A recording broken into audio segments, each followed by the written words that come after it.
All right, today in geometry, we are looking at section 9.6, which is symmetry. Let's start out with our definitions. So first, reflectional symmetry. So reflectional symmetry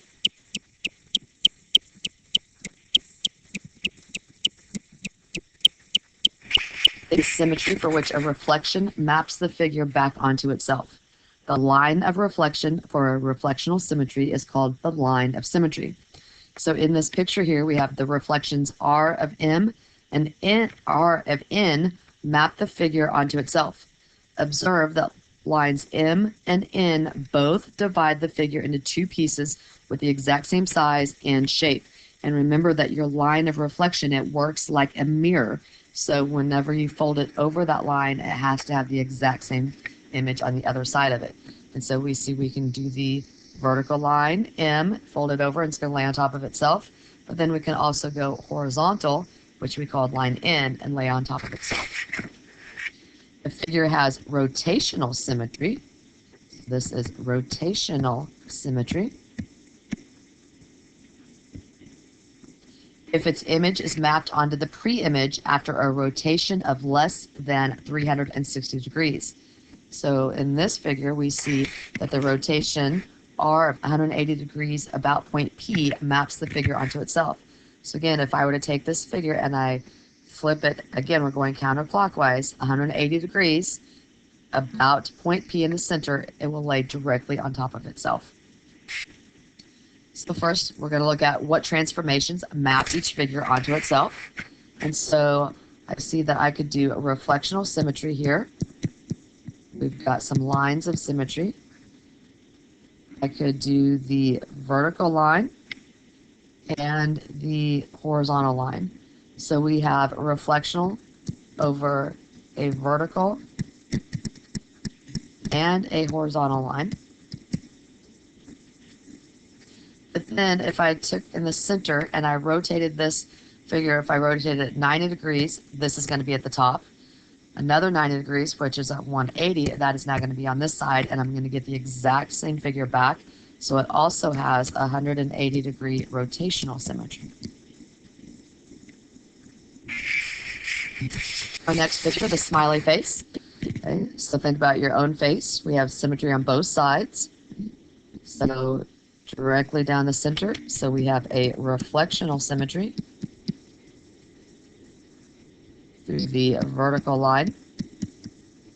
There's no horizontal line of symmetry on a face, and there is no rotational symmetry because remember, rotational has to be less than 360 degrees, and we would have to rotate the face a complete 360 to get exactly where we're at. So the smiley face only has a reflectional line of symmetry that is a vertical line.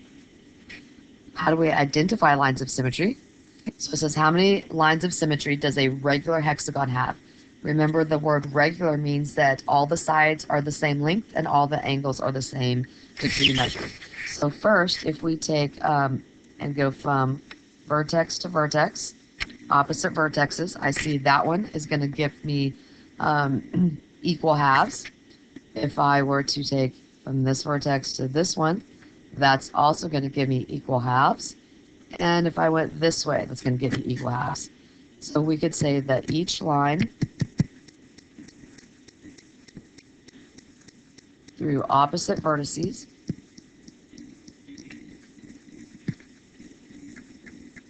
creates equal halves.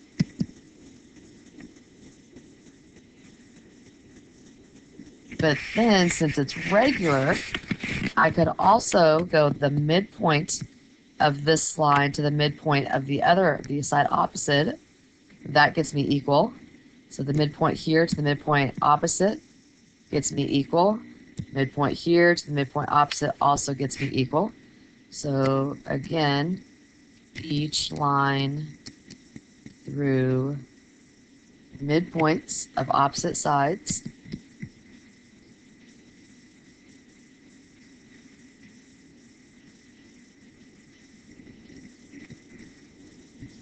creates equal halves as well.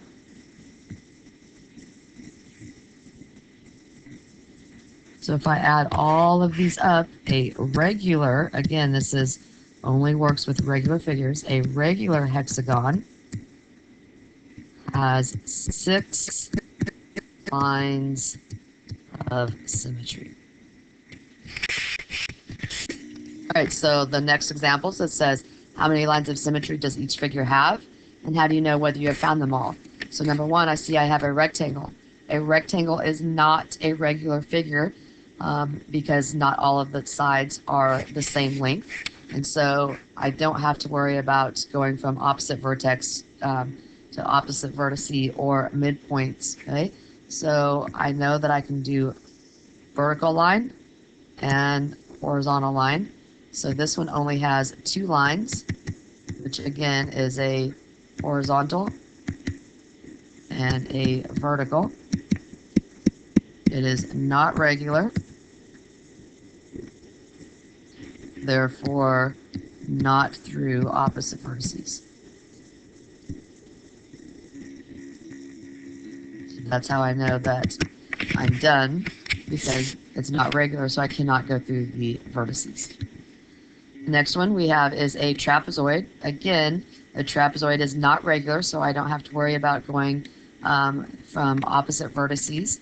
So I look at this one, I see I can only have one line that is vertical that's going to map it back onto itself when I fold it over that. So here I have one line. And again, since it's not regular, I know I can't do vertice to vertice. All right, on the back, we're going to talk about rotational symmetry now. It says, for what angles of rotation does the figure map onto itself? Okay. Remember that a full circle is 360 degrees, so we need to know that for this lesson. So number one, we have an equilateral triangle. Equilateral, so I know that all 3 sides are the same and all 3 angles are the same. So what we're looking for the angle. So we want to find the angle of rotation about the center of the circle, or sorry, about the center of the triangle. In this case, triangle ABC, that maps triangle ABC back onto itself. So this angle right here is what I'm looking for.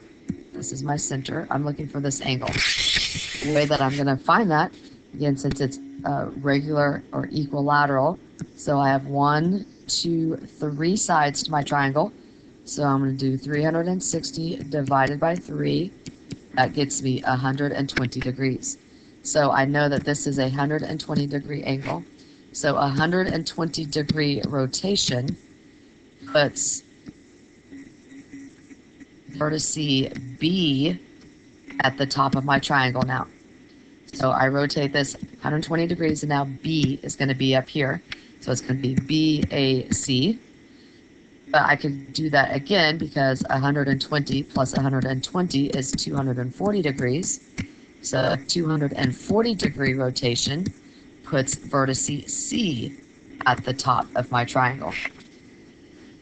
Anytime that we've got rotational symmetry like this, we are going to, when we divide by however many, in this case, how many vertices I had, I'm going to use all of the multiples of those will also be a rotational symmetry until I hit 360 or above.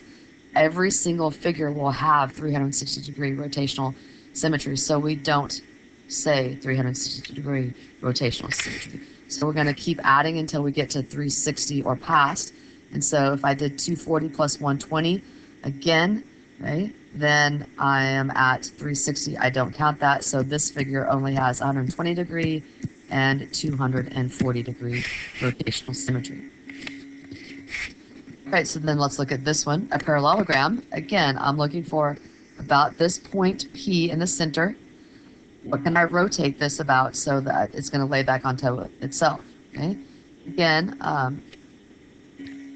since this is a parallelogram, it is not regular, so I cannot do the 1, 2, 3, 4 sides divided by 90 because this is not a regular figure. Okay.